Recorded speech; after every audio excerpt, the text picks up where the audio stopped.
See if I can get him in.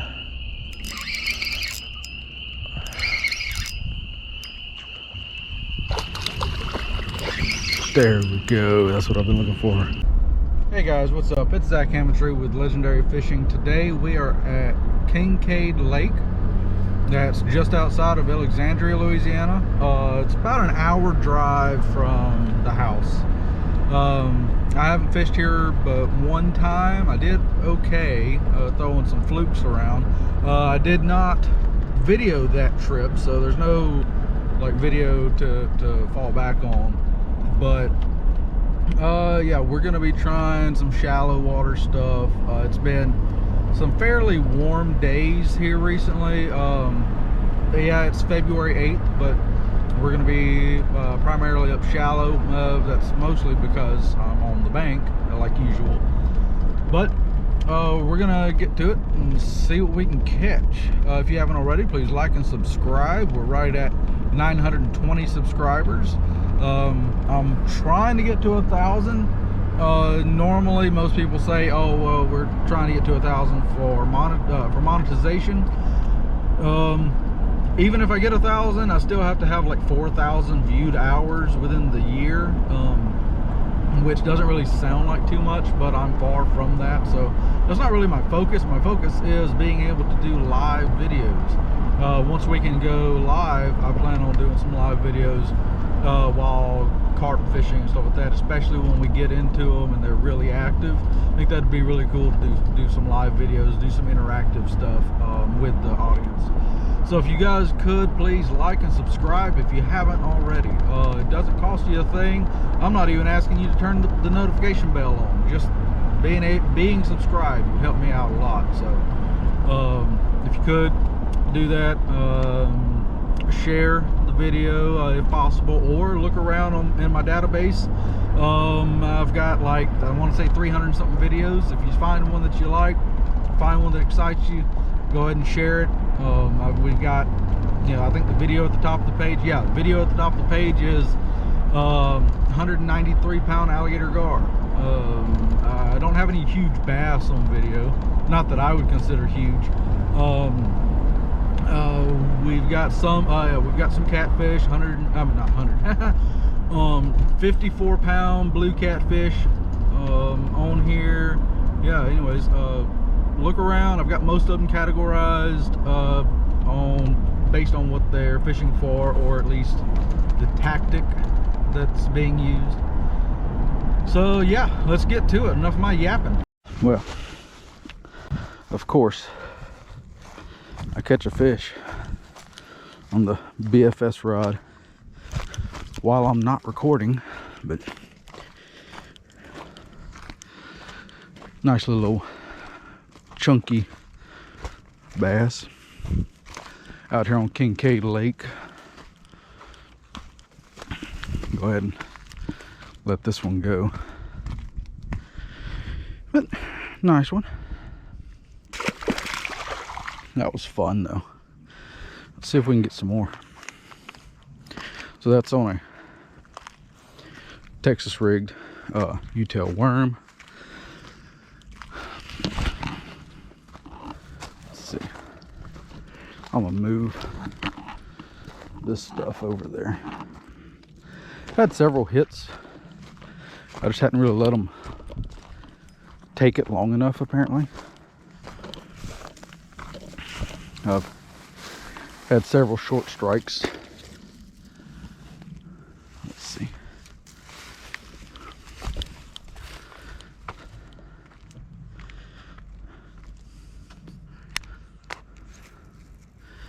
So I did notice one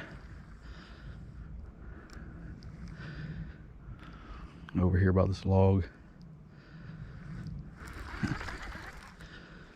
Maybe there's one in between them. There's two logs there.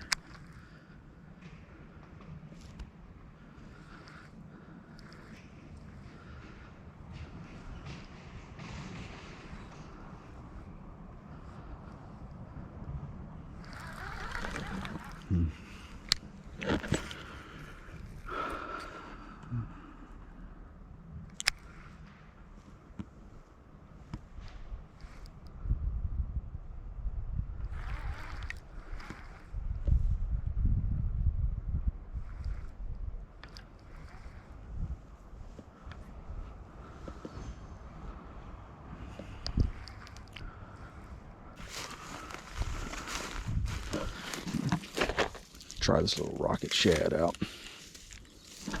And the Cast King Zephyr, which I got yesterday. I actually did a little video yesterday, but it was primarily going to be focused around the carp and buffalo fishing, but I didn't catch anything. So, oh man.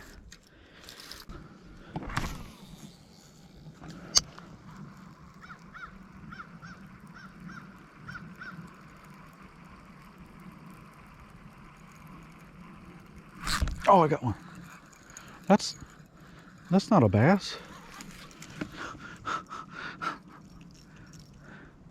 Guys, what the hell?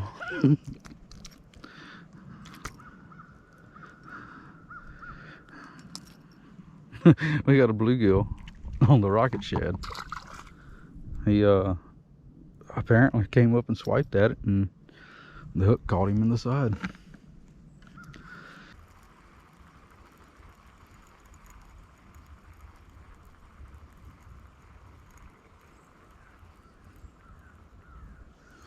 Alright, well, I think I'm gonna try the Wacky rig on the other new rod and reel I've got.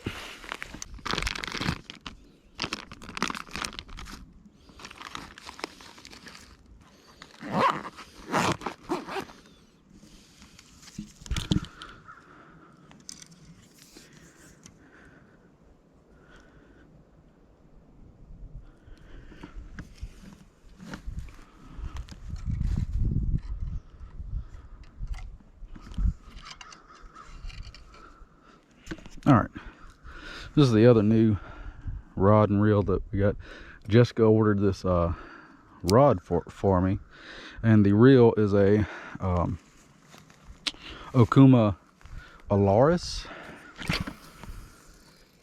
I'm using 12-pound braid with a 8-pound fluoro leader, a Gamakatsu, I believe that's not Gamakatsu, Wacky rig hook, and a Yum Dinger.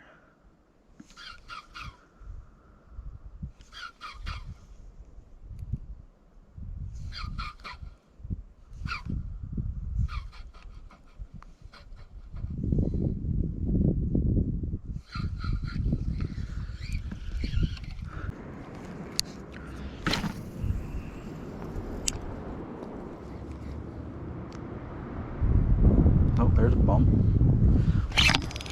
That's not a sunfish.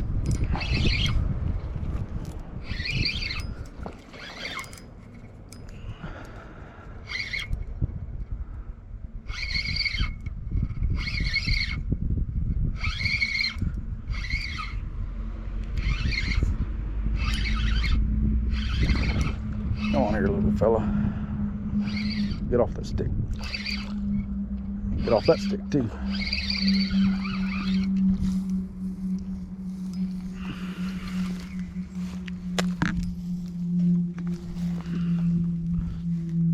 There we go. Another one, about a pound or so.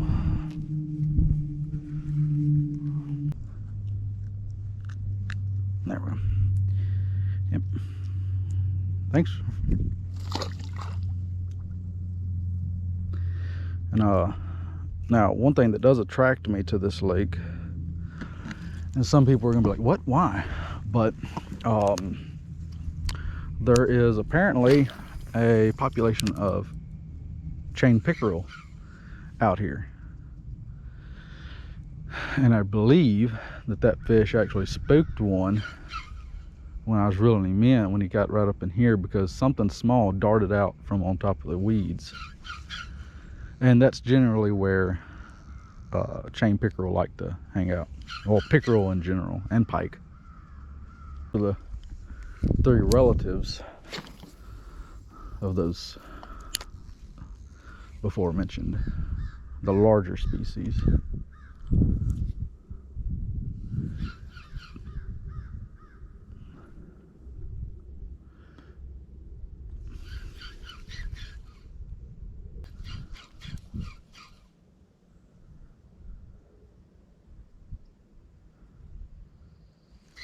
You can almost count on it. Most of the time when you get a bite on a wacky rig is on the fall. That's why, you know, you reel it up about as far as you can, and then you just let it sink back to the bottom. There's a bump. And the fish. As I was saying, you know, you let it fall back down. Once you really take it up to the top, you let her start falling back down, and it's on that fall that you get your hits most of the time. These guys are just fun.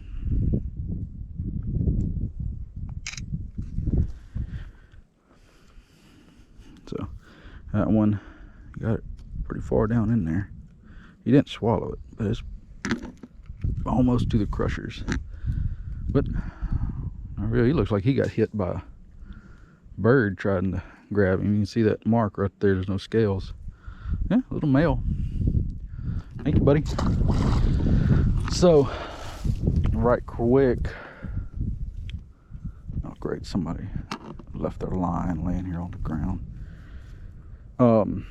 The reason that fall is the time to where they usually hit it. As it's falling, you got it hooked in the middle, so these ends are wiggling as they fall down. So it does give a little bit of a movement attraction while it's falling.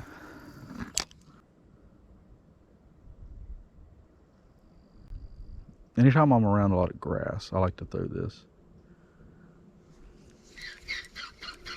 because it's gonna settle on top of that grass most of the time, and then you work it off of that grass, the top of that grass, then let it fall back down.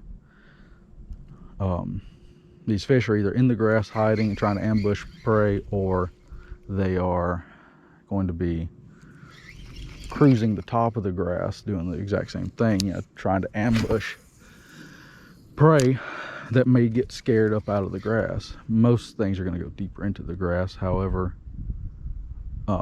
sometimes if you spook a bluegill or something like that, it'll shoot up out of the grass. And these fish, these small fish, mostly males. I think that first one that I got was a female. She kind of chubby, so either that fish has been eating good or it had eggs. But these fish, these are smaller fish up in the shallower water, warmer water, cruising. So this is something that, you know, you can do, that, you know, you're not exactly targeting fish, like you're not sight fishing, but you are still fishing shallow fish that are active. Now here it is, February 8th, and I'm up here in feet of water. Man, that deadgum dinger hit funny. It looked like it was just the hook hit the water. But we're about to move on. There's a bridge up the road that I want to check. While I was driving by, I saw a fish hit the top of the water. Coming back here, seeing these fish, or catching these fish that are up shallow, gives me hope that that bridge is going to be active also, because it's even further up in the creek. I'm going to chunk this right on the edge of that creek channel where the grass is growing, and maybe there's a bite. Whatever it was, let it go. But he thumped the hell out of it. I'm thinking of bluegill.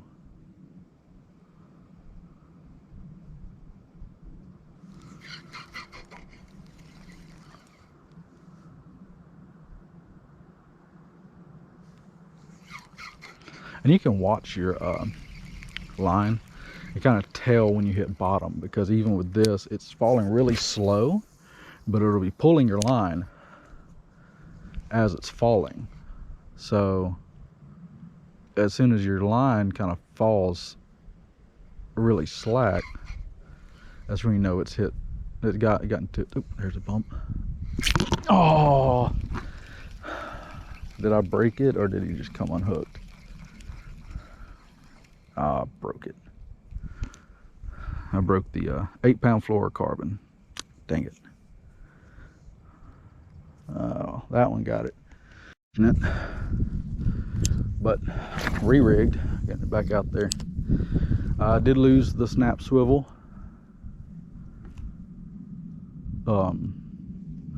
Generally, I don't care to use this. Oh, there's a bump. Is that a bass or a sunfish? That's a bass. Little dinker.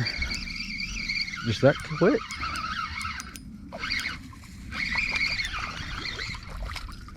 Oh, it's the smallest one so far.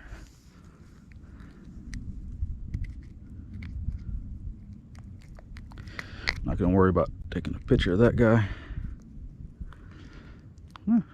Nice little 12-incher, maybe 11. But I don't really care to use a snap swivel unless I'm using braid, and even then it's kind of iffy, really dependent on what I'm doing.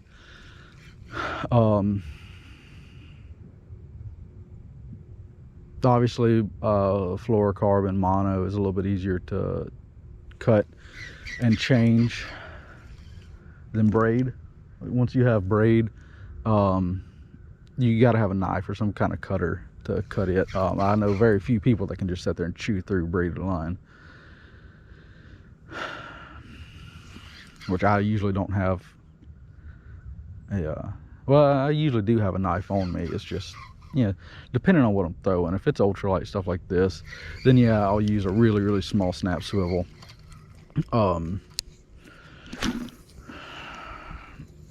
Then that's only if I'm using you know, wacky hook like this, or crappie jigs, such as that. If I'm obviously a Texas rig, it's not going to work because, you know, you can't. Yeah, you can have your weight above the snap swivel, but it's kind of like, what's the point? You're not really going to be changing your hook size that often. And if you do, then you're going to have the snap swivel in between your hook and your weight. So it's kind of, it's not,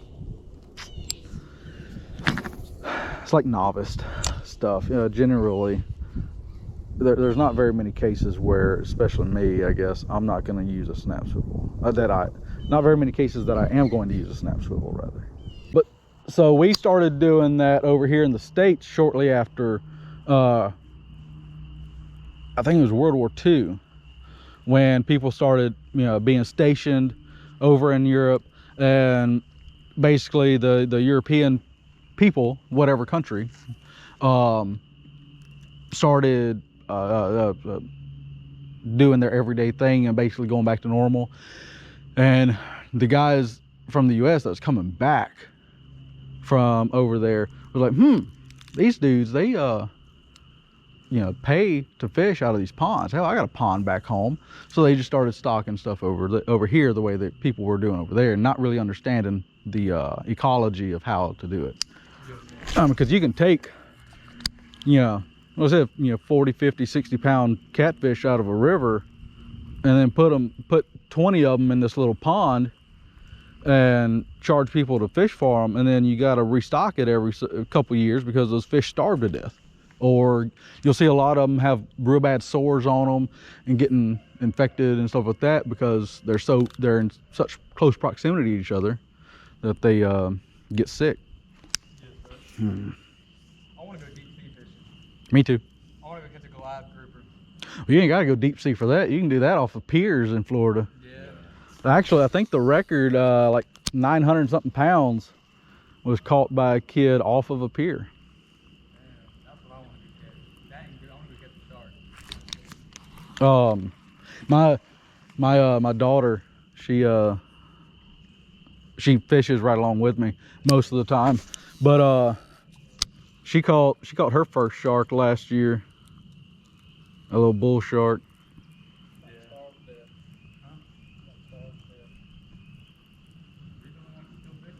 I got a half a hook and a weight. Dang. Last cast. Drop the water and you caught it. Yeah. He just almost had one. Now up there at the park is where I was catching them, back up in the shallow water, using a Wacky rig, throwing up in there, and just they would hit it while it was falling. So either I'd get a hit as soon as, well, right after it hit the water, or I'd work it up to the top and then let it start falling again, and they'd hit it.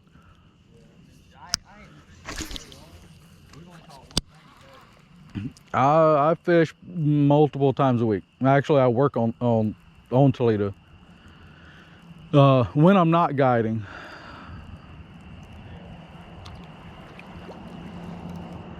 If I go more than a couple days, I start itching.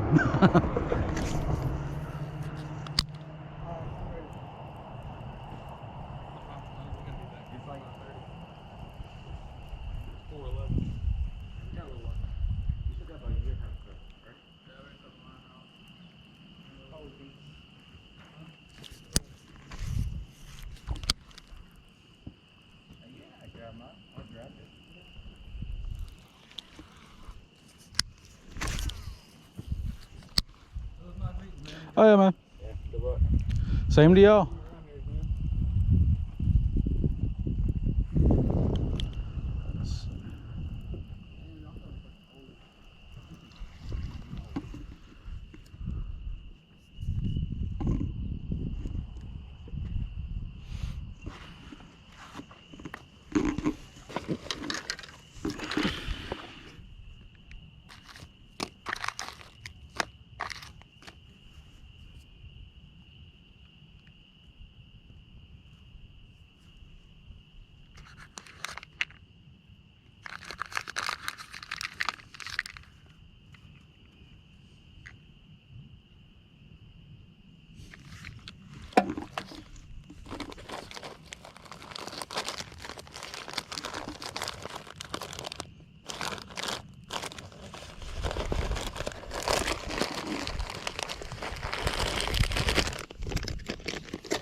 So this is a Mustad Ultra Point octopus hook. I said Gamakatsu earlier, but that was wrong. This is a Wacky rig tool. Now I've only got one band left for it, but the way this works is, if I can get one of these dingers out of here. So I prefer Yum Dinger. They're a little bit more, I guess, resilient, a little bit tougher than an actual Yamamoto Senko. But you work this basically a rubber band gasket O-ring down the tool, and it slides over your worm like so. So that way, what you can do is hook through. You can just straight up, I heard one bust on top. You can either straight up hook through the ring like that and fish it that way. You can hook through the worm and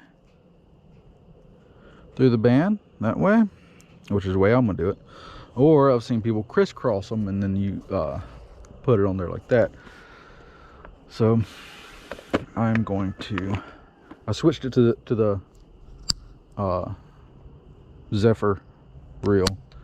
I also have it on the spinning rod, but we're going to I want to catch some on the bait casters.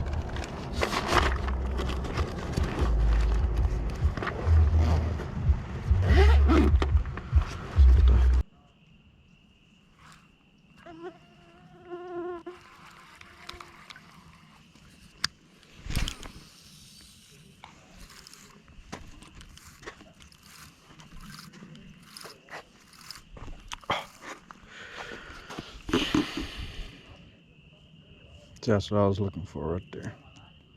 chain pickerel.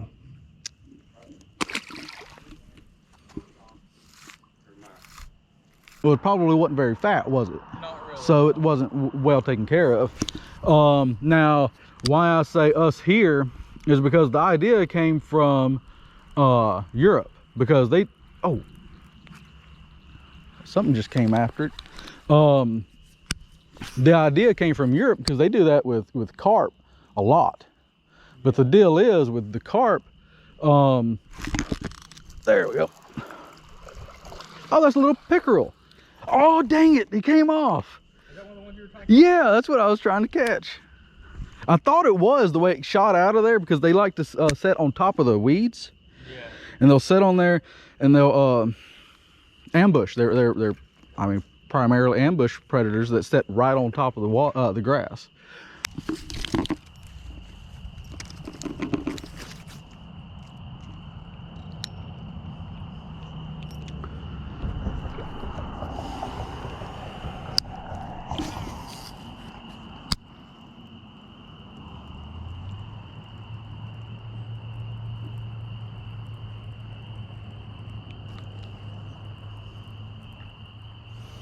Oh, I had one following it. Oh no.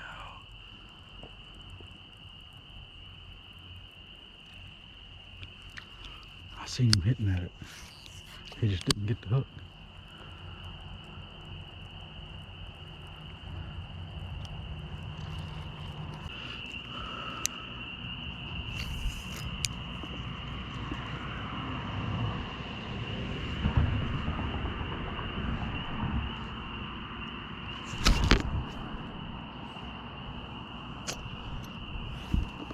See if I can get him in.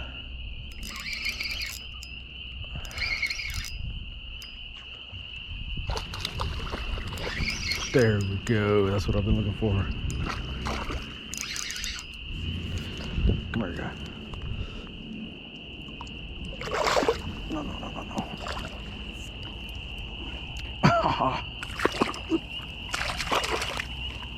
Come here. There we go.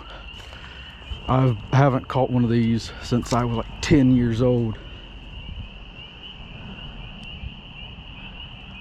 I figured if I was going to get one, it was going to be on a blade bait of some sort.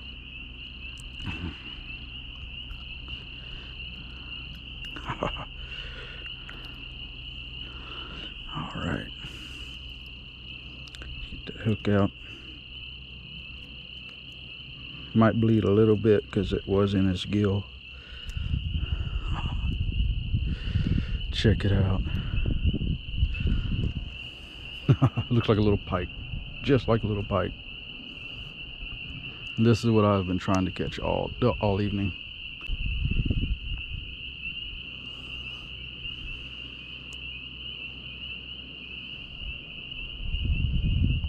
It's a nice one. Let's see.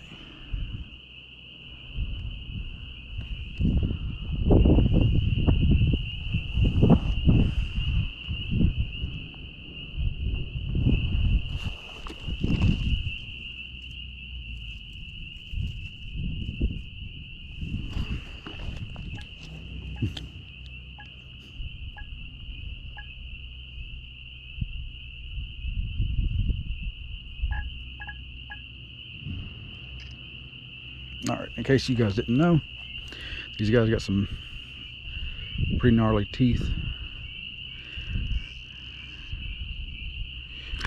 Oh, I dropped him. Here, let's see. Come here.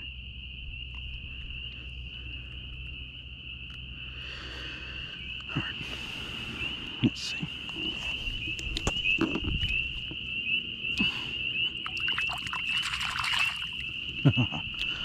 Awesome.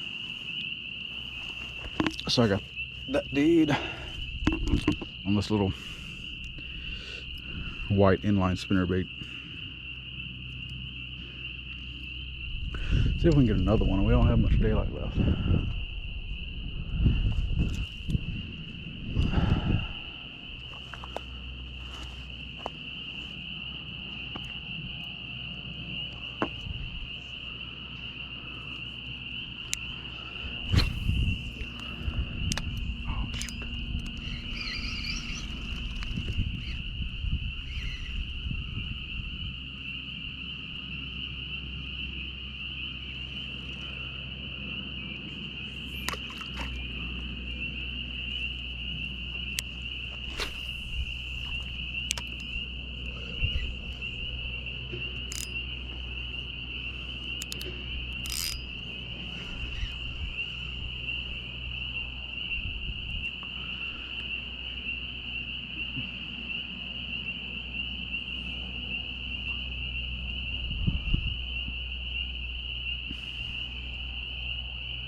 that another one? What is this? Oh, no, bluegill.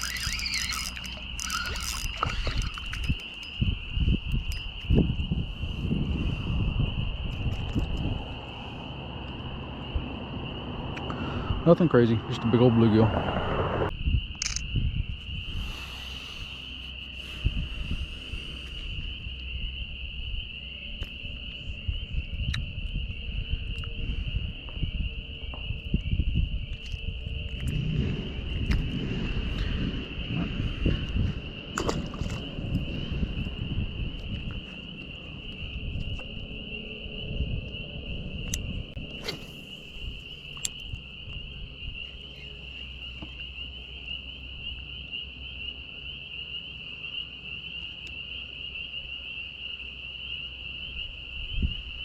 I was just about to change baits again.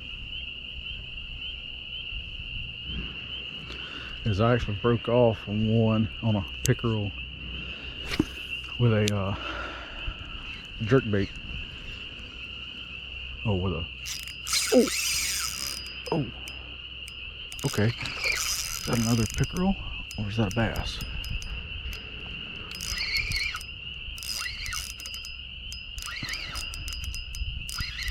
Shaking his head a whole bunch. It is a bass.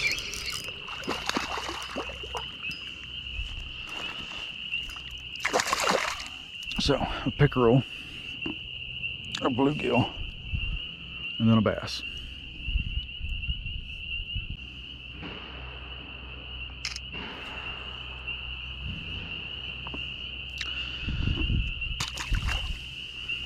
All right. Well, guys, that's gonna be it for it on this trip.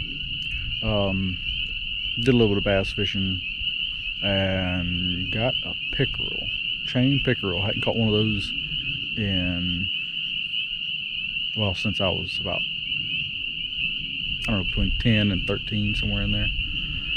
So we might be making some more trips back up here. It's an hour drive though, so we'll have to see. Anyways, please like and subscribe if you haven't already, and see y'all next time. Bye.